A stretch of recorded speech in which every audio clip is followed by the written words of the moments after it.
Hi, welcome to part 4 of Get Started in Lightroom 2. Now in this part we're going to have a look at some of the advanced raw editing options, specifically the graduated filter tool and next to it the adjustment brush. Now these tools are very special because they allow you to make selective adjustments.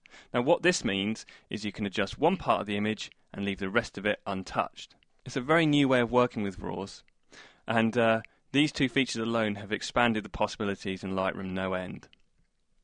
Okay, since we've got a nice landscape, let's start by clicking the graduated filter. Now on doing so, you'll see this little menu pop up, and these are all the controls that you've got with this tool. I'm just going to double click sharpness just to reset that, so we've got no changes. Now this tool works just like a neutral density graduated filter if you used it at the point of capture. Now put simply, this means we can change the exposure of the sky area very quickly without touching the foreground, or vice versa. So what we need to do here is brighten up the foreground. So what I'm going to do is come across to our graduated filter tools, and I'm just going to increase the exposure by just over a stop. Let's just say stop and a half. That'll do for now. The exact value doesn't matter at this point too much because we can change it later on. Okay, now to add the grad. What we do is we click where we want the effect of the grad to be at its strongest. So let's click here, and then we drag upwards to the point where we want the graduated effect to stop, and you can see how effective that is.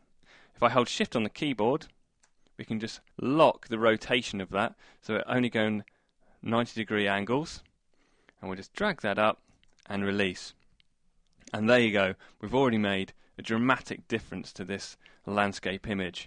That foreground detail is really coming out now. If you want to change any of the settings, just come across here and have a little play. You can just bring that exposure back a little bit. I'd overdone it slightly, but it's often better just to slightly overdo the values as you're putting the effect down so you can really see what you're doing. Okay, what about clarity? Let's just bring that up a little bit. That should increase the contrast of some of those small details. Talking about contrast, let's put the contrast up a little bit too. There we go. That has made a dramatic difference. If I just click this YY button down here, we can see the before and after. Tons better. But we don't have to stop there. We can create as many of these as we like. Let's burn in the top of the sky. Let's make this sky really stand out now. It's nicely exposed, but not very dramatic. So I'm just going to click at the top because that is where we want our effect to be at the strongest. And drag down. I'm just going to hold shift just to make that 90 degrees and bring it down. Now you can see I've made a bit of a mistake because actually it's lightened the sky. That's because I haven't changed the effects. But this is all real-time, non-destructible editing, so we can just come over here and just drag the exposure down. Let's take it down a little bit. And again, I like to use clarity on the sky because it brings out the sky detail a little bit. Now if you want to change any of the positioning or the width of the grad, you just come on here, just drag the little pin there just to move the whole effect around, or drag the inside and outside bars there just to adjust the spread of it. And you can even rotate it by clicking and dragging the middle line. If you want to go back and change our original grad that we added, you have to make sure you select it first, because if we change these settings here, it will change the selected grad. So click on that, and now you've got all of the adjustments that we've seen earlier. And we can change the foreground. Of course, we don't have to stop here either. Come down to the bottom corner. This corner's getting a little bit dark, a little bit lost. Just drag at an angle this time. I'm not going to hold down shift. And I'm just going to bring down that exposure. And we just lightened that little corner there. And the whole image is looking tons better. Of course, once you've got the basics set up about right, this is looking good now. We can hit close. Get rid of that dialog box, come down here and then adjust the exposure, the contrast and the color saturation and all of these things for the whole image. So these are our global adjustments which affect the whole image at once, and we can just play around with these to our heart's content just to make a really nice punchy image. Now click the YY button just to show you the before and the after, and I think you'll agree that is lots better and it's very quick to do. Okay, on to our next tool, and for that I'm going to use a different image. I'm going to come down here and click this shell here. It's a nice little shot, this one, but it'd be nice to bring out some of the colour and some of the texture of the slate background. Now we can't use the graduated filter for that because this area is all the way around the outside. So I'm going to use the adjustment brush. So I'm just going to click on that, and as you'll see we've got this familiar set of sliders but with a few extra ones down at the bottom.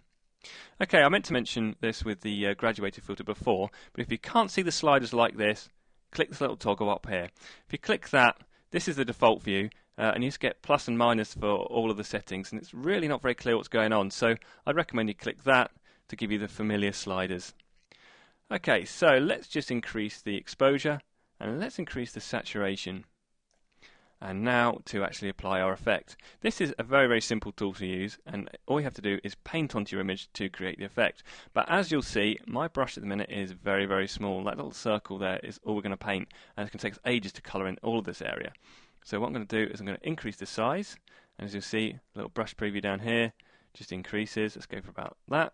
I'm going to increase the feathering, and you'll see there's a second line there, and that just smooths out the effect so we haven't got a hard edge around the brush. Let's reduce the size a tiny bit. Now flow, that controls how quickly the effect is laid down. I'm just going to reduce the flow just a little bit. And density, don't worry about that for now, you won't need that. Auto mask, I'd leave that off as well. Okay, so let's go for it. Let's just start painting onto here. As you'll see, we can just paint on those adjustments straight onto our image. It's very quick and simple to do. And I've probably overdone it slightly, but better to slightly overdo it than underdo it so you can really see what you're doing. I'm going to come over here a little bit. That's better. Okay, so now we've done that, what we can do is tweak around with these settings and just get it looking right. We only want a little bit of brightness on here. Let's get a bit more contrast going on. And what about clarity? That'll bring out some of that texture as well. A bit more saturation. I've only done a very quick job on it, but you can see already that that is looking much better. If I actually hover over the pin here, what you'll see is all the areas I've painted, that's the areas in red. So that's a quick way to keep track on where you've painted and where you haven't. If you want to add more adjustments, you can do that very easily. Just come up to here, click New, and then begin painting again. I don't need to do anything with this one for now, but I just wanted to show you how that's done. Of course, you've got the pins for each of the sections, so make sure you hover over each one so you know which one does what. And that's all there is to it. If you don't like an effect you've made, just select it and hit delete, and that will get rid of that adjustment. Well, there you go. That's all there is to it. Two very quick ways of adjusting your RAWs in ways that we've never seen in Lightroom before. It's a very exciting new feature and allows you to work with many images very quickly.